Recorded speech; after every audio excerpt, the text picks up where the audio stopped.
Hi, this is Mr. Costu, and today we're going to talk about how do I classify triangles in a hierarchy. Let's start with what is a hierarchy? A hierarchy is a way of sorting things by importance or characteristics. An example of this is a hierarchy of students. At the top, we're very general. More students will fit in this group. So when I talk about students in the city of Myrtle Beach, I can include almost everybody. However, at the bottom, we're going to get more specific. Only some students are going to fit in this group. So if I'm talking about a 5th grade student, that's very specific. I can use my hierarchy to come up with other names for that 5th grade student. For example, as I go up the hierarchy, I can see all 5th grade students are also elementary school students. And if I go even higher, all elementary school students are also students that live in the city of Myrtle Beach. So this is one way we could use our hierarchy to classify a student. We can also use it to classify food. Again, at the top, we're very general. More food is going to fit in this group. And as we get to the bottom, we're going to get very specific, and only some foods are going to fit in that group. So if I'm talking about food, yeah, I'm going to include everything from carrots, bananas, apples, broccolis, oranges, tomatoes, pears, to corn.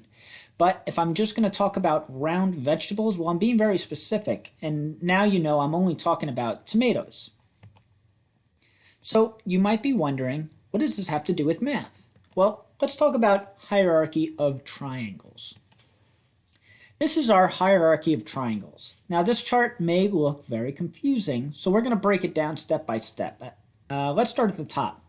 What are polygons?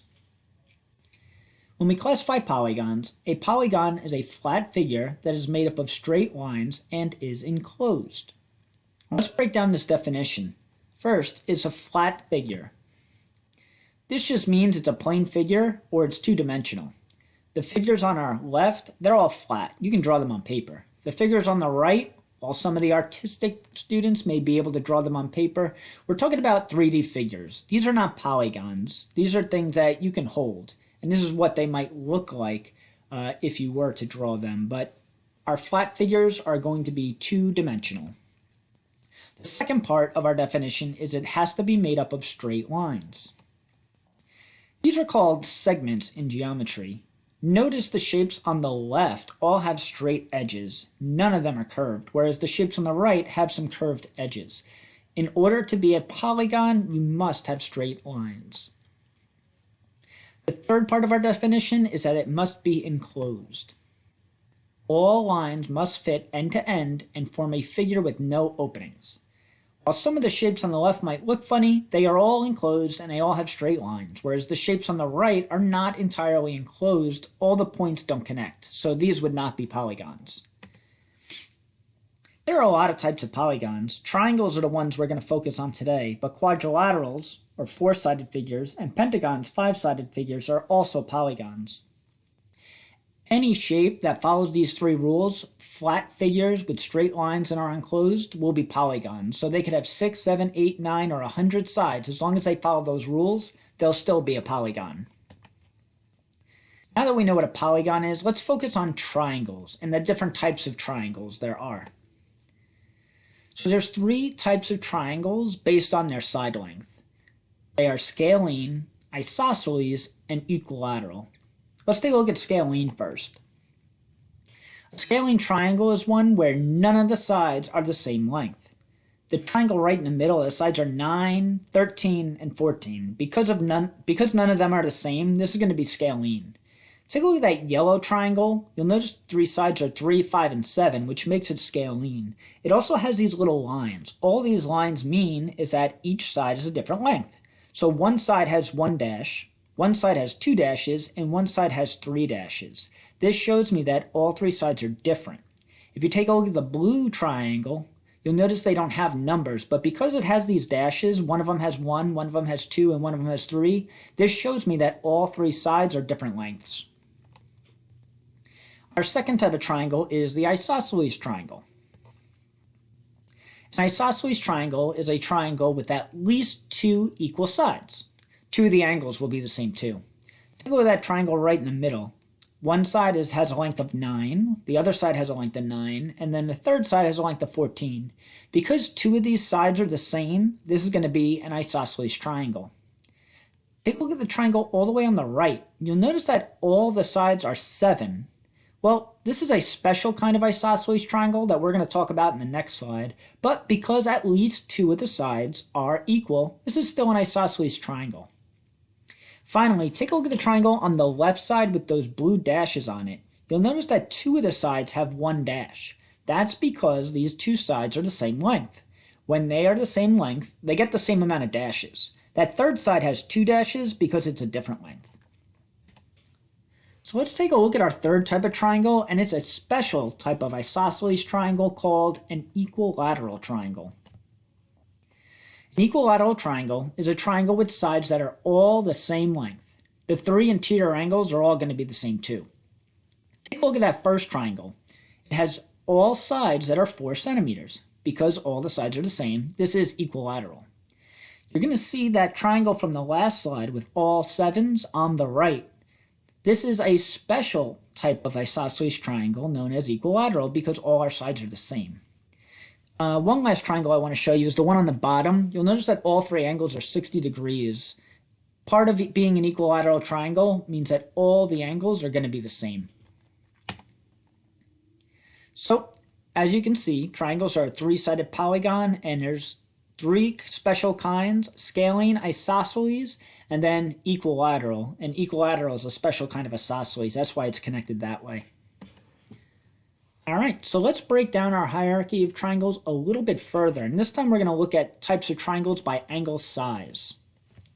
There's 3 types of triangles based on their angles, and they're going to be right triangles, acute triangles, and obtuse triangles.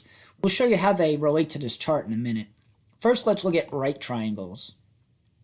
Right triangles are ones where one of the angles is 90 degrees, or the exact shape of a corner. If you look at all the triangles on this slide, they all have one corner that is 90 degrees. You can tell it's a 90-degree angle in pictures because I'll put that box there. The second type of triangle we're going to talk about is acute triangles. An acute triangle is a triangle where all the interior angles are less than 90 degrees. So take a look at that first triangle right in the middle. One angle is 80, one angle is 70 degrees, and one angle is 30 degrees. Because they're all less than 90, this is going to be an acute triangle. If you look at the pizza, it's very similar to this triangle. None of those angles are bigger than 90 degrees, so this pizza would be an acute triangle. Take a look at that triangle with all the 60-degree angles on the inside. You might have noticed it from one of our other slides. This is an equilateral triangle, but it's also acute because all the angles are less than 90 degrees. The last type of triangle we're going to talk about is an obtuse triangle. An obtuse triangle is a triangle where one angle is greater than 90 degrees. If you take a look at that first triangle on the left side, you'll notice one angle is 130 degrees. Because it's larger than 90, this is obtuse. If you look at the yellow triangle, you'll notice that one angle is 96 degrees. It's really close to a 90-degree right angle, but it's just a little bit bigger, making it obtuse. Some real-world examples would be this house and this hanger at the bottom. Because that one angle is bigger than 90 degrees, these are all obtuse.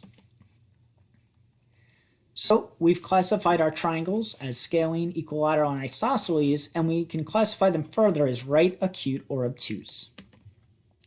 The last thing we're going to do is we're going to classify some of these triangles and take a look at some real examples to see how we can name them. So again, if you take a look at our chart, we're starting at the top with triangles, our 3-sided polygons. Once we go from there, you see we could break it down into, is it scalene or is it isosceles? And we have our special isosceles triangle, equilateral. If you look at the scalene on this chart, you can see scalene triangles can be right triangles, obtuse triangles, or acute triangles. They can be all 3. Go to the other side and you can see that isosceles can be right triangles, obtuse triangles, or acute triangles as well.